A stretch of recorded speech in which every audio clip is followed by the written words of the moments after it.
अस्सलाम वालेकुम नाज़रीन, कैमरामैन गुमचुम सां गॾु मौजूदु आहियां रिपोर्टर अणकण। असां वटि हिकु उहो शख़्स मौजूदु आहे जंहिंखे हर फन मौला आहे, जेको ॾुखे वक़्त में ॾुखियनि माण्हुनि खे बि खिलाए सघे थो। उहो हर टैलेंट सां भरपूर आहे, हर फन मौला ॼाणे थो। उहो कंहिं बि तारीफ़ जे मोहताज न आहे, जंहिं तमामु वॾे वॾे एक्टरनि सां कमु बि कयो आहे, पर पोइ बि उनजो क़दुरु न आहे। अब्दुल वहाब उर्फ़ अब्दुल छोलाई। अचो त हाणे उन खां कुझु हाल अहिवाल कयूं। अस्सलाम वालेकुम। वालेकुम सलाम। छा हाल आहे अब्दुल वहाब? हाल पूरा आहिनि, छा पुछे तूं। सुबुह जो चांहि लाइ खंडु पती न आहे, मंझंदि जो खाइण लाइ अटो न आहे, राति जो खाइण लाइ भाॼी न आहे। महांग बि एतिरी उर्ज चढ़ी वई आहे जो असां ग़रीब माण्हू पंहिंजे वेले ते जी भरे माना मानी नथा खाई सघूं। न उहो त मां तव्हां खां ईअं न पुछुमि त महांगाई घणी थी वई आहे। तव्हांजो इहो माशाल्लाह तमामु बहितरीनु तव्हांजा वीडियो हलंदा आहिनि, जेको तव्हांजो यूट्यूब चैनल हुयो, हाणे तव्हां उहो छो नथा हलायो? मूं वटि मोबाइल कोन्हे, मां पाण मोलाई आहियां, तो ख़बर आहे मां छोलाई आहियां। जी उहा त ख़बर आहे। हा, उहो पैसो न आहे त मोबाइल वठां। अॻे हुई मोबाइल, नंढो चाक न थी पियो आहे, मां मोबाइल खपाए छॾी। हाणे 5-6 महीना केॾी बि कोशिशि कयां थो, पर मोबाइल मूं वटि नथी थी सघे।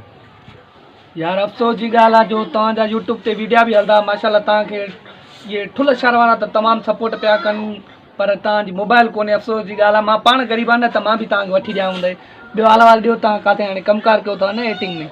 शुक्र आहे रब जो, मां छोलनि में लॻो पियो आहियां। एक्टिंग जे लाइक़ु कोन्हे, छो जो कमायां त खावां। एक्टिंग कयां या कमायां? तव्हांजी बि ॻाल्हि सही आहे। अगरि तव्हां एक्टिंग कंदो त कमाईंदो केरु, पोइ घर केरु हलाईंदो? तव्हां हिकु ई आहियो कमाइण वारा घर में? हा साईं। असांजे नाज़रीन खे तव्हां कुझु टैलेंट त ॾेखारियो न पंहिंजो। वाह वाह वाह वाह वाह वाह, सफ़ा पीके वांगुरु लोॾींदो। वाह वाह वाह वाह, तमामु बहितरीनु। इहो त सिर्फ़ु इहो चेहरे जा शाट हुया, कुझु डायलॉगनि में बि खिलाए ॾेखारियो न, कुझु डायलॉग ॿुधायो। अल्लाह आबाद कंदो आहे, ग़रीबी यादि कंदो आहे। मौला सऊदी में ॾींहं राति कंदो आहे, आबे ज़मज़म जे पाणी में वात कंदो आहे। हर को हाजी करे मुलाक़ात कंदो आहे। घणो 100 गुफ़ाट ऐं मालोट मासात कंदो आहे।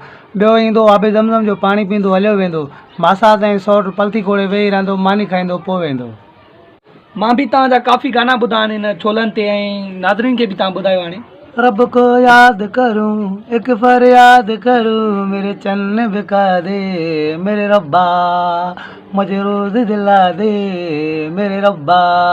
जब से हुई ये महंगाई, जी भर के न रोटी है खाई।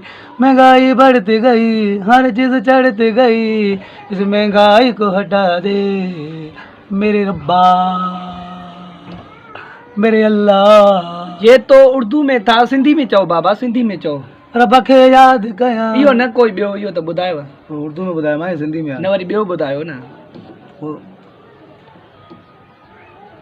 छोलनि जो थाल ॾिसी, वो गुरबत जो हाल ॾिसी, वो वठी वेंदा कई जय सुमेरी सफ़ा चेरी, खाईंदा शेरी कयां फेरी, हो कमाल ॾिसी। गुरबत जो हाल ॾिसी, वो वठी वेंदा कई। सुबुह सवेले मां छोला रधा, छोला रधा, सूर्या ओरे चाचा मामा मुंहिंजा यदा, छोले में दाल दाल दाल ॾिसी, वो वठी वेंदा कई। वो थालो खणी तो फेरंदो वतां, अचे कोई अदा मां रोज़ी तो क्या। गुरबत कंगाल ॾिसी, मथे ते थाल ॾिसी, थाल में माल ॾिसी, वो वठी वेंदा कई। वो जेको छोला खाईंदो तोखे ॾे पैसा, पोइ केर थो उनखे रोके। गुरबत कंगाल ॾिसी, ग़रीब जो ही हाल ॾिसी, थाल में माल ॾिसी, वो वठी वेंदा कई। तोणे घर में मूंखे अटो न हूंदो आहे, ऐं पाइण खां लटो न हूंदो आहे, खाइण खां वटो न हूंदो आहे, चटण खां खटो न हूंदो आहे, पोइ बि मां जुमे ते मञा न खोलींदो आहियां। जुमे ते छोला न खोलींदा? न, जुमो न ईद, छड़ो बसि सकून जी दीद। ओए हाय हाय। जी दोस्तो, तव्हां पाण कमेंट में ॿुधायो त अब्दुल वहाब छोलाई जो तव्हांखे टैलेंट कीअं लॻो। वॾी महिरबानी। ऐं हिकु नई वॾी ख़बर सां तव्हां सां मिलंदासीं। कैमरामैन गुमचुम सां गॾु मौजूदु आहियां रिपोर्टर अणकण।